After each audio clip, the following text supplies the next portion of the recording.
I'd like to hand over to our CEO, Jo Hendy, to begin the presentation. Over to you, Jo. Thanks, Mariana, and kia ora koutou. Lovely to be here on this webinar today. So the report that we're speaking to today is our routine annual advice on the ETS auction settings.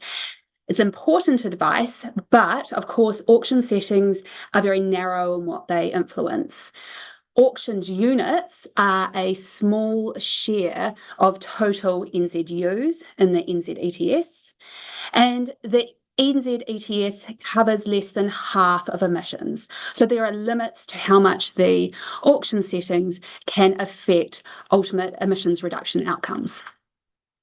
Now, we know there are other topics beyond the narrow piece that we're looking at today that people care about, like how should we deal with agricultural emissions, how to support households fairly, what should the role of the ETS be, of forestry be long term.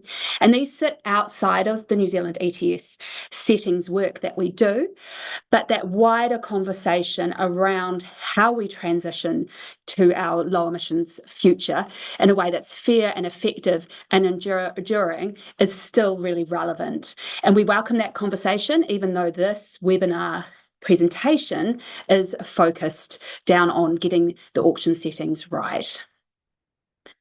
In the Commission's broader work, we look at these kinds of questions as well, and we also check in our monitoring work if the climate policy system as a whole is working, and we do this independently of the government of the day. If it's not working, if we're not on track for our targets, we say so, and that gives the government the opportunity to course correct. It's also in our role to identify where more is possible, where there are opportunities to go further, and identify the risks. And doing that, we also consider the other things that people care about. So things like affordability and fairness to help us move forward together towards that low emissions future. So in a nutshell, our advice on ETS settings this year has been to keep the auction settings as they are for the moment. And that's to limit the risk of further price instability and support confidence in the NZ ETS. But to plan now to address future risk. So the ETS is in a fragile state, and we have seen a lot of price volatility over the last year. So our recommendation aims to avoid making changes now that could further unsettle the market. However, we have identified the possibility of a unit shortfall risk as early as 2028. Now, it's uncertain if and when this would occur, but if it did, it could result in volatile price spikes with serious consequences. So we've therefore advised the government to consider and consult on options to deal with this risk. Now, the ETS fits within a broader climate policy response system. And it is so in that way, it is not just a standalone piece of work. It works with the rest of the system to drive the change that New Zealanders have signed up for. The Commission gives advice, and it is over to the government of the day to make the decisions based on that advice. And we give advice at multiple levels on different time horizons, from strategic advice to technical advice, and we independently monitor progress as well. So looking at this diagram, at the bottom, you see the 2050 target and the emissions budgets, and these are about setting ambition. The 2050 target is the guiding star for where the country is aiming to get to, and the emissions budgets are stepping stones to getting there. So there are 5 yearly caps on New Zealand Inc. emissions that step down towards the 2050 target. They're all about setting ambition, and they also tell us about the pace of change. The ETS then is a tool to translate the direction and pace into a signal for the economy to respond to. So it is a tool, not a strategy. It implements decisions that have been made about ambition and the expected effort sharing across the economy. It plays a messenger role. And how it works is by requiring units for every emission and limiting those units over time, letting that expected scarcity guide investment and behaviour. Now, the target and budgets, our ambition, is looked at on a 5-yearly cycle. The Commission last gave advice on targets and budgets in 2024. We found that the country could do more domestically. There are opportunities to go further and benefit from improved economic resilience and healthier communities as well. So we recommended tightening these targets. In response, the government, however, decided to weaken the methane component of the 2050 target and postpone its decisions on the emissions budget. So that is setting the fourth emissions budget and whether to revise current emissions budgets. Because of those decisions, it's now back to the Commission to provide updated emissions budget advice, and we'll be delivering that in March next year. So the auction settings advice fits within the ETS, which is operating at that operational level, and it is a small proportion of total NZ use. Right, moving to the next slide. Emissions pricing, if we zoom out, is actually widely used and seen as very effective to reduce emissions. There are 37 ETSs operationally globally and 20 more in development. And this map shows, is from the World Bank, and it shows those implemented and planned schemes as of 2025. And ideally, emissions trading schemes or price signals encourage shifts to lower emissions options. And they do this by having a gradual and steady price rise over time. To provide that signal through the noise that gives a clear confidence to investors, the schemes need to be managed with a long-term strategy that has clear reduction goals, political commitment behind it, and well-signalled review processes such as this annual advice on ETS settings. The ETS is a long-term tool. It can't turn on a dime to short-term factors. For example, what has recently happened with fossil fuel price spikes. However, this year's advice, we've already factored in the potential for significant fossil fuel price uncertainty. Now, the conflict in the Middle East has heightened this uncertainty. The enduring impacts are not clear yet. The situation's still evolving. And so this is one of the factors we'll be looking at again when we give our settings advice next year.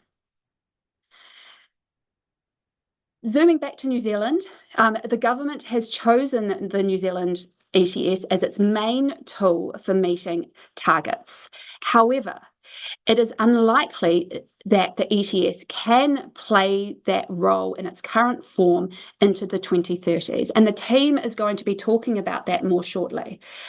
The ETS doesn't prescribe how to reduce emissions. It lets businesses and people choose what works best for them.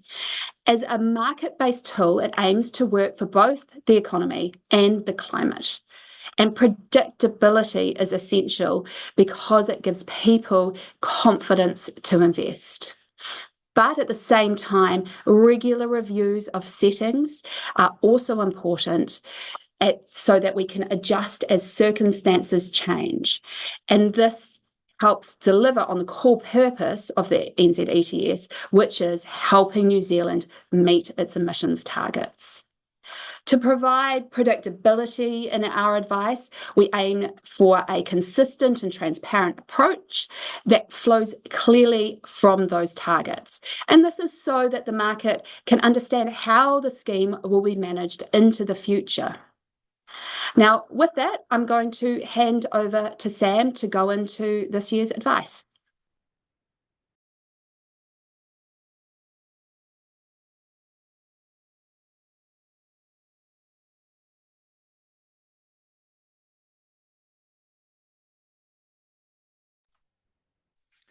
Kia ora koutou. Sam Holmes here.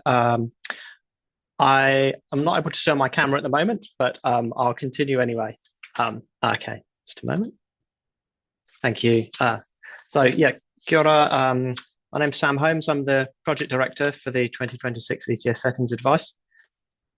So I'm going to talk to the next slide and a few following that, covering a recap of how the ETS works and our approach to the advice this year and the unit limits that we're proposing.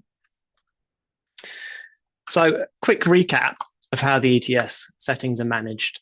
Each year, we recommend settings with a 5-year outlook, and the government then decides whether to adjust settings in response to our advice. There are several sources of units in the system. So units flow in each year from forests growing and from free allocation to eligible industries. There's also an existing stock of surplus units already in the market. And in addition, the government can auction units. That's the focus of this advice. So we recommend how many units to auction for the next 5 years at those quarterly government auctions, along with price controls to apply. This is the main lever the government has to align unit supply with emissions budgets. And the price controls at auctions act as guardrails and, if needed, a pressure valve. So the auction reserve price stops units entering the market when the prices are too low, while the cost containment reserve can release extra units in case of a shortfall. Those price controls aren't price forecasts, but they signal the likely direction of prices. By law, as Jo noted, this advice is narrow. It's limited to auction settings for the next 5 years, and those units are only a small share of the total supply, which limits the impact of this advice. In addition, as Jo noted, this advice cannot fix structural problems with the ETS. Next slide, please. So this slide shows the NZU spot price over the last couple of years. And market conditions are critical context for this advice. So prices have been volatile over the last 6 months. Some of the sharpest movements aligned over these last 2 years, in fact, with government actions or announcement. And the latest period of volatility began in late 2025. As you can see at point J on the graph, there was a sharp price drop following the government's 4th of November announcement, which removed the requirement for NZ ETS settings to accord with nationally determined contributions under the Paris Agreement. In engagement, market participants told us that this change, alongside other climate-related announcements, had undermined confidence. We heard that the low price reflected sentiment rather than supply-demand fundamentals, and participants also stressed that clear signalling and consultation was important on any changes for the NZ ETS. So this fragile market state and that importance of advanced communication and signalling has strongly influenced our advice this year, as you will see. Next slide, please.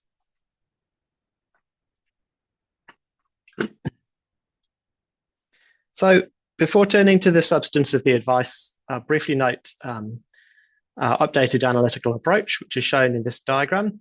Hopefully you can read that, but it's also in a report if you want to have a closer look. So the changes partly reflect the removal of the requirement for NZ ETS settings to accord with NDCs.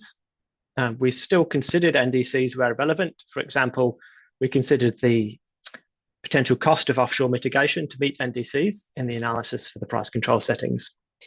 However, what this diagram shows is that now the core requirement is that settings accord with emissions budgets and the 2050 target, which are domestic targets under the CCRA. An accordance as a legal test in the Act, it means that the settings must credibly constrain emissions to the levels required to meet those targets. And our refreshed method also makes clear that the emissions cap underpins both the unit limits, so the steps for the unit limits method are shown on the left of that diagram, and the price controls, which are shown on the right. Those things come together at the bottom when we form our recommendation. Next slide, please. So the first step in our updated method is setting the emissions cap. This represents the emissions reduction goal for the NZ ETS sectors. There's currently a surplus of units in the market, which we'll talk a bit more about later. But as that surplus runs down, the emissions cap is going to become increasingly important. Last August, the government set a cap for the second emissions budget and a provisional cap for the third emissions budget. But since then, updated emissions projections show agricultural emissions are likely higher, and there's some offsetting higher forestry removals as well than previously expected. So as the outturn of that is, as shown in the table, the government's caps from last year no longer accord with budgets. And you can see from the first and third row in the table, these red numbers, those indicate that the currently government approved caps would allow emissions exceeding the budgets. So to address that, we revised the caps downward in our advice. And for the third budget, we had to make a choice there about how that additional effort required would fall. We assumed all additional effort falls on NZ ETS sectors. There's still a gap to meeting the third budget, and the government has no concrete plans to constrain emissions from agriculture at this point over the third budget period, and that's the main sector outside the NZ ETS. Overall, the effort on NZ ETS sectors ends up similar to before this update to projections. That's because the higher agricultural emissions are largely offset by the lower forestry emissions. However, if agricultural emissions don't reduce in line with budgets, further reductions to the NZ ETS cap might be needed in future, and we see that as a potential source of uncertainty for the scheme going forward. We also looked at even lower caps, but we judged them to be inconsistent with the government's emissions reduction plan currently in place. Next slide, please.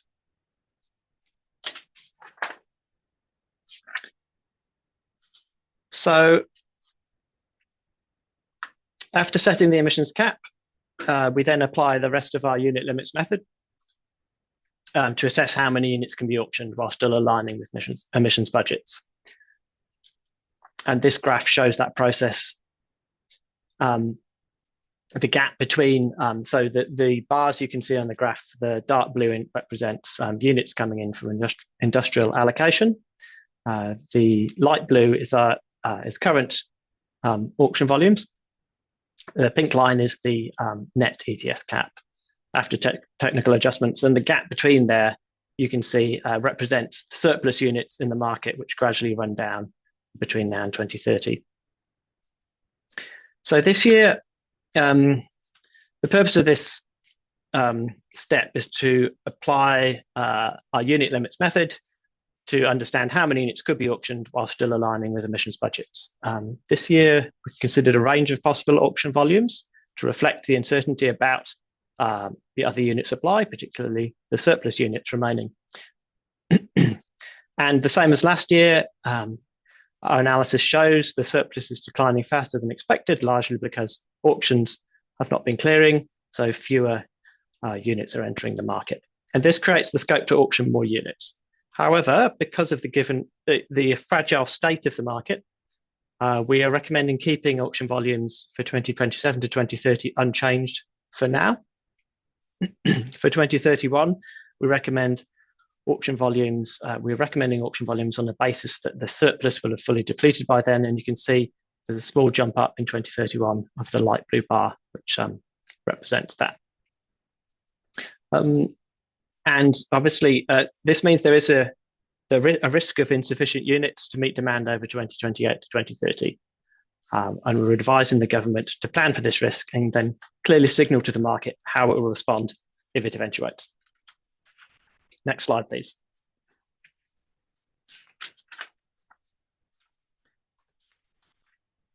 So, as I mentioned, surplus units are those in the market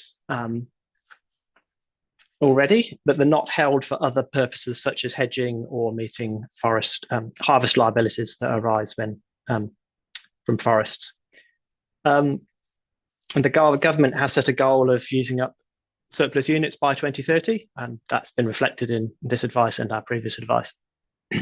So it's important to understand the shortfall risk that we see. It's important to understand how we estimate the surplus, which is what this slide covers.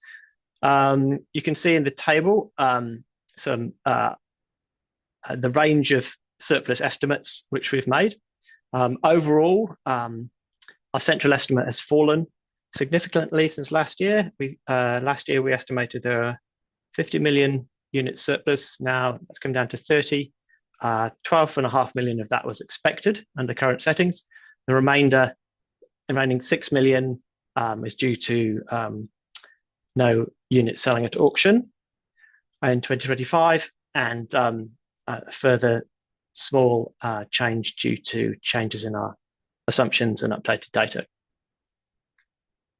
And our range, the range of estimates, the uncertainty range for that surplus is also narrowed from around 40 million last year to around 25 million this year. That's the difference between our high and low estimates you can see in the table. That's largely due to new information about the area of forests that's likely to be managed as permanent rather than production forests.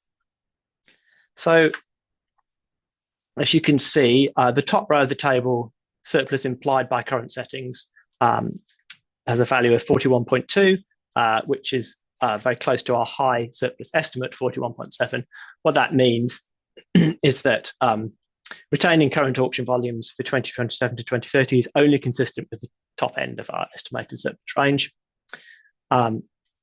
And as the remaining surplus is used up, the market could rapidly shift to being short of units. When this happens depends on how big the surplus actually is within that range, and also on how many units are sold at auction in coming years. Next slide, please.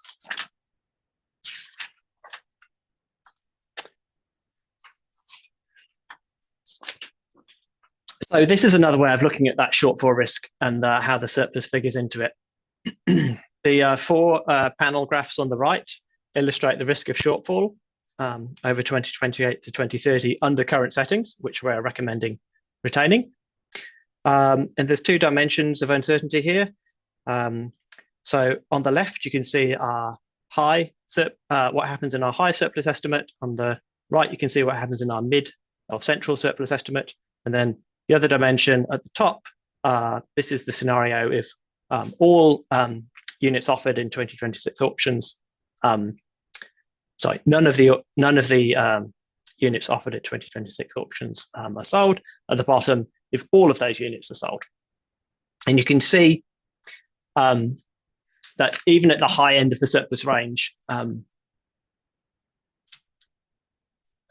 which graph is this? Yes, even at the high end of the surplus range, the top left graph, auctions not clearing this year could leave the market almost 5 million units short by 2030.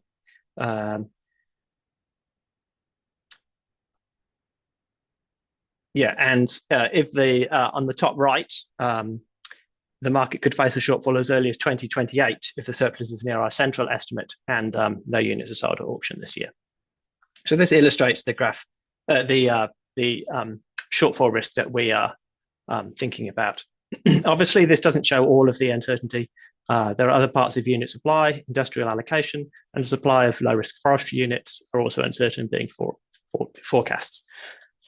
And obviously, so providing fewer units might sound like it will drive emissions down faster, but there are also limits to how fast emissions can respond. without highly negative impacts. And those are some of the things we're concerned about. If units are reduced too quickly, prices might rise faster than businesses can adjust, increasing the risk of business shutdowns, price volatility that undermines emissions reduction investments, and potentially lead to ad hoc government intervention in the market. However, due to the unsettled state of the market currently, we're advised not to change the settings now, but be aware of this risk and manage it. So there is time for the government to respond to this risk. We're recommending the government uses the next year to wait for clarity on the 2026 auction outcomes, make a plan, test it with market participants, and clearly communicate its approach. So that does increase, we acknowledge that increases the chance that the government may then have to make changes in 2027 to the 28, 28 or 29 settings at which at that point will be relatively short notice. However, we think that trade-off is worth it for the advance notice we're providing now. It would provide now to the market and to avoid surprising the market with that sort of unexpected change. So that's it on unit limits. I'm going to pass over to Rachael Young, who will talk through recommendations on price controls. Kia ora koutou, ko Rachael Young tōku ingoa. Yeah, so to briefly recap, the price controls operate at government auctions of NZUs, and they include the Cost Containment Reserve, also known as the CCR. And this makes more units available for sale if the price at auction reaches very high levels and acts as a handbrake on further price rises. Secondly, there is the auction reserve price, or the ARP, and this is a price floor. So if bids at an auction do not reach the reserve price, units are withheld from sale to help rebalance supply and demand. And together, these mechanisms signal the range where price discovery in the market should be occurring to achieve emissions budgets. It is important to remember with these that these price controls are guardrails. They're not a prediction. They don't set the NZU price, either in the auctions or in the secondary market. Moving on to our advice, the high-level summary is that the settings currently in regulations are fit for purpose, and we're recommending that they remain as is, extended to 2031 on their existing trajectory, with just some minor adjustments for inflation, which is shown on the chart. And on the next slide, I'll go over some of our reasoning for the recommendation. So in our 2025 NZ ETS settings advice, we identified a risk that the existing ARP and CCR trigger prices could be too low to be consistent with meeting the third emissions budget. But it wasn't clear whether this risk would eventuate. And there are three key factors that this largely depended on, which were the future prices for fossil gas, projections of EV uptake, and the levels of forest planting between now and 2031. Over the last year, some new information has become available, but there's still significant uncertainty.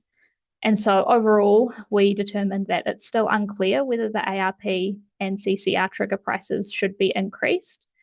And there's still time to wait and see how these factors develop over the next 1 to 2 years. Any changes can be addressed in future NZ ETS settings advice if they are needed.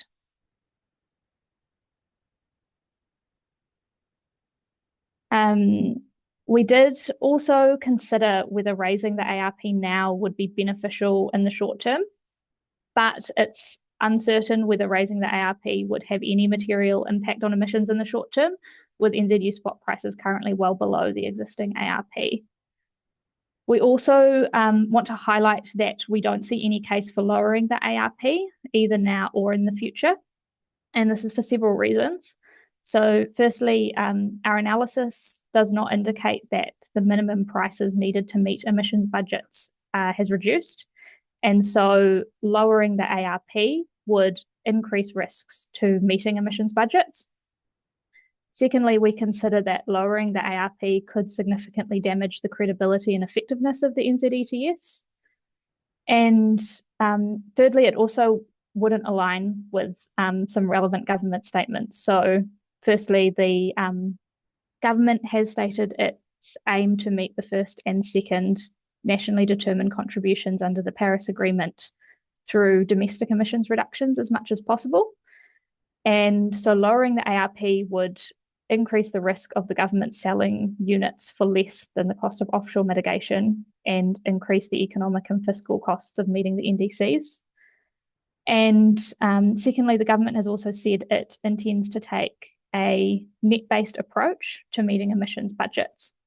And so lowering the ARP could risk undermining forestry investments already made and the net-based approach more generally.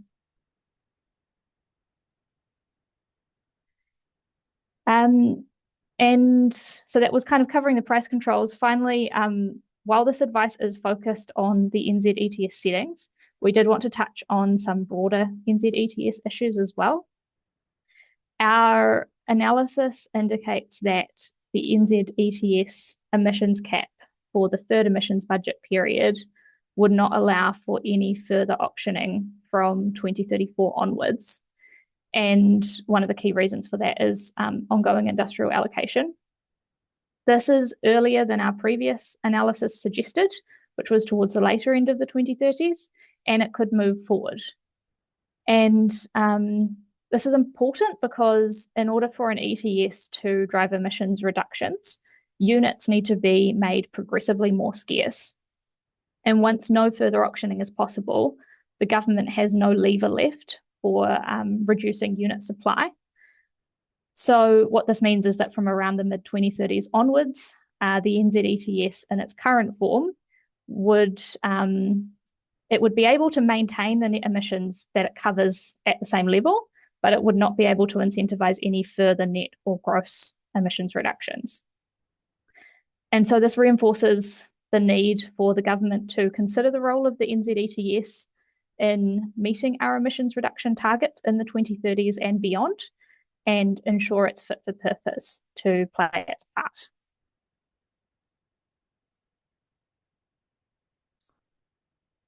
And just to wrap up, just give you a bit of an overview of what happens next.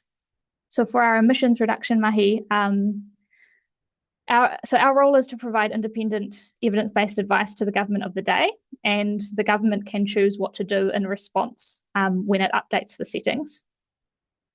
If it takes settings that differ from our advice, it needs to be clear about why, to support sort of transparency and accountability. And the government's choices need to add up. It has to meet the requirements of the Act that the NZ ETS settings accord with emissions budgets and the 2050 target. And if it adopts different settings, it will have to show how its settings meet those requirements. The government set out in the second emissions reduction plan that it expects the NZ ETS to do most of the heavy lifting to meet emissions budgets. And if it continues to place high reliance on emissions pricing to achieve our climate goals, it will be important for it to make decisions on the NZ ETS settings that are consistent with that, to give the private sector confidence to invest in reducing emissions. So the government will consider our advice and run a public consultation on proposals led by the Ministry for the Environment on behalf of the Minister of Climate Change. Then the government must make decisions on the NZ ETS settings and put these in regulation by 30th of September this year. And the new settings will apply from 1st of January 2027. Our next advice on the NZ ETS settings is due in early 2027. And we've also noted on this slide that by 31st of March next year, we will also provide updated advice to the government on the fourth emissions budget and any recommended revisions to the second and third budgets. And this timing means that our next NZ ETS settings advice in 2027 will still reflect existing set budgets rather than preempting the government budget decision, which will happen at the end of 2027. And our role also covers adaptation advice and monitoring. We've just published the National Climate Change Risk Assessment, and we'll be holding webinar in Zooey on that next week. And there's sign up links on the slides there.